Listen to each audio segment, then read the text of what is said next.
Agora, na nossa aula de história, crianças, peguem o livro aí, na página 10, nós temos o Construindo os Conhecimentos, tá bom? Para registrar a passagem do tempo, nós utilizamos instrumentos, né? Como o relógio e o calendário, por exemplo.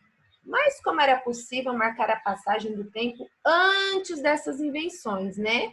Hoje em dia a gente tem, né, para marcar o tempo, foi como disse aí, relógio, calendário, os dias da semana que estão no calendário, né? Só que como que isso foi feito antigamente, antes dessas invenções? Os seres humanos sempre foram bons observadores da natureza e ao perceberem que com frequência o sol nascia marcando o início do dia e depois o sol se punha marcando o início da noite, surgiram as primeiras noções de que um dia é dividido em períodos. Então, no passado, os homens começaram a perceber, né, que o dia começava quando o sol estava amanhecendo e que o dia terminava quando ele estava se pondo, né? E aí dava-se início à noite.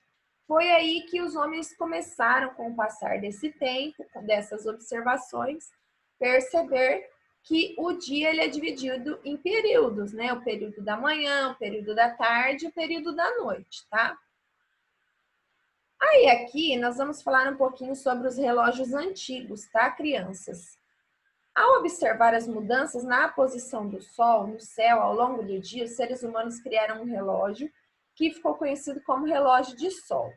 Então, como eles perceberam, né, que o Sol ia mudando de posição ao longo do dia, eles criaram esse relógio aqui, tá? Chamado relógio de Sol.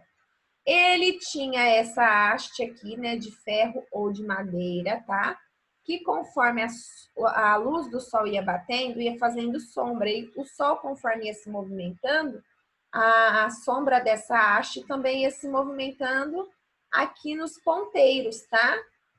E aí eles começaram a ver quanto tempo, né, da forma deles, né, no passado, que o tempo ia passando, tá? Aí, ó. O relógio de sol possui uma haste fincada no chão e algumas marcações ao seu redor. Quando esse instrumento recebe a luz do sol, uma sombra é projetada nas marcações. Ao observar a movimentação da sombra do sol, é possível medir a passagem do tempo. Então, conforme a sombra ia se projetando aqui na marcação, né, ela ia andando, né, vamos dizer assim, aí eles conseguiam ir medindo a passagem do tempo, tá? A haste é o pedaço de madeira ou de ferro que ficava erguido e reto em que alguma coisa se fixa ou se apoia, tá? Que no caso do relógio de sol, essa aqui é a haste, tá? Na página 12, também tem outras invenções, né? Que foram criadas para medir o tempo não só durante o dia, mas também durante a noite. Porque o relógio de sol só funcionava durante o dia, porque à noite não tem luz do sol.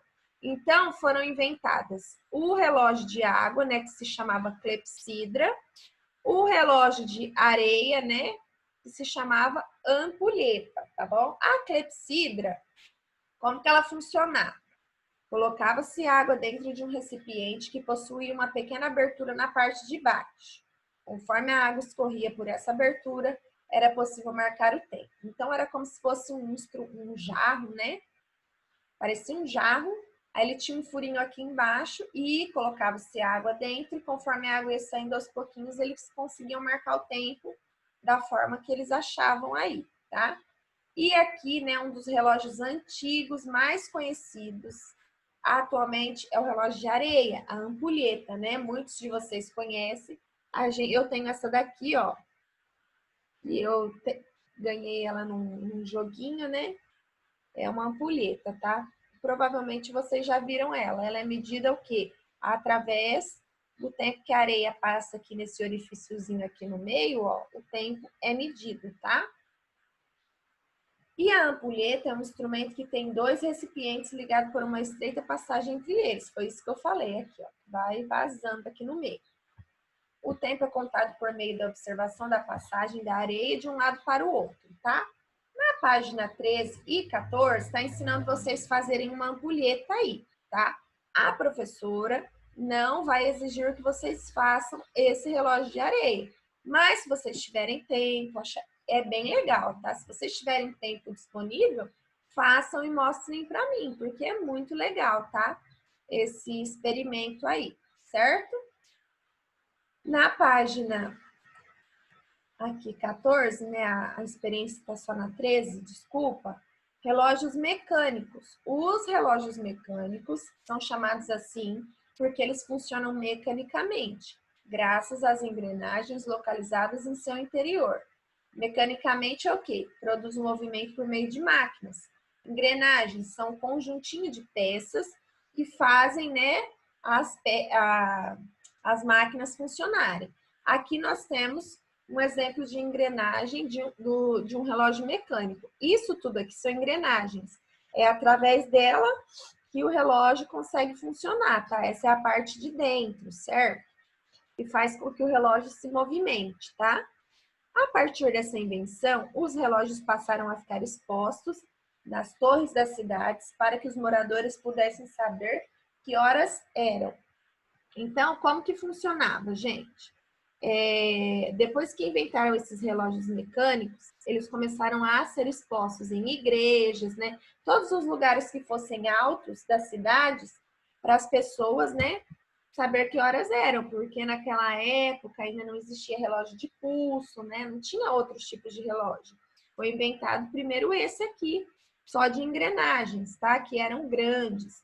Aí, com o passar do tempo, que foram inventados outros, tá?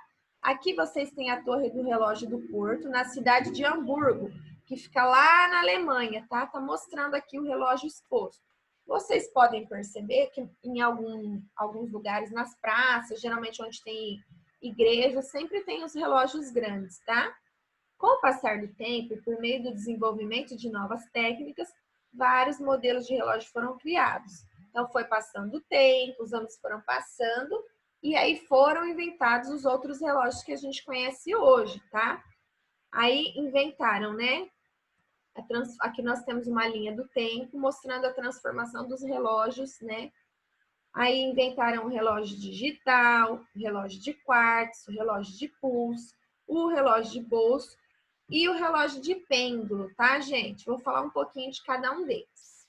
O relógio digital, ele não tem ponteiros e as horas são indicadas apenas por numerais, igual esse daqui, tá? Esse tipo de relógio funciona por meio de uma bateria ou quando ele é ligado na rede elétrica, tá? Então, esse relógio ele só funciona a bateria. Tem os a pilha, tem os que funcionam a pilha hoje em dia também, e tem aqueles que tem tomada que a gente liga na energia elétrica, tá? O relógio de quartzo, que são movidos pela vibração de um pequeno cristal de quartzo, que é esse que a gente tem lá na escola, tá? Eles funcionam também através da pilha.